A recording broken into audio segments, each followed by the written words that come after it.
જો મેં ભાજપવાળી તો વાત કરી કે અમારી જોડે ભાજપવાળા જ લઈને આવે, પણ તમને સાચું કહું તો અનેક ભાજપવાળા એવું પણ કહે કે આ કોંગ્રેસવાળા ત્યાં મળી ગયા છે ને મારા વિસ્તારમાં, એટલે અમારો નેતા ભ્રષ્ટાચાર કરે. તમારા કોંગ્રેસવાળા બી આની ગોઠવણ કરે, આની અંદર બી ઈલુમાં તમારા કોંગ્રેસવાળા. અને આ હકીકત છે, તમને કહું, તમારે માનવું કે નહીં માનશો મને ખબર નથી, પણ પૂછવાની ફરજ છે. તમારા જ નેતાઓ મળી જાય શાસક પક્ષ જોડે, અને એટલે જ એ વાત દબાઈ જાય, ભ્રષ્ટાચારની વાત દબાઈ જાય, અને પછી લાગે ભાજપવાળા બીજા કોઈ નેતાને એટલે સામેથી બહાર લઈને આવે.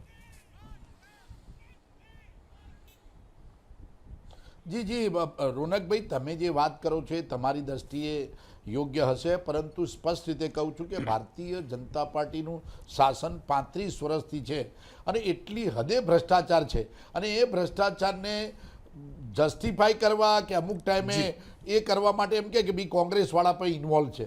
કારણ કે વાસ્તવિકતા એ છે કે તળિયેથી નળિયે, નળિયેથી તળિયે સુધી એટલી હદે ભ્રષ્ટાચાર વ્યાપક બન્યો છે, અને સરકાર મુખ્ય છે એ પોતાના કાર્યક્રમો સિવાય બીજામાં કોઈમાં ધ્યાન જ નથી આપતી.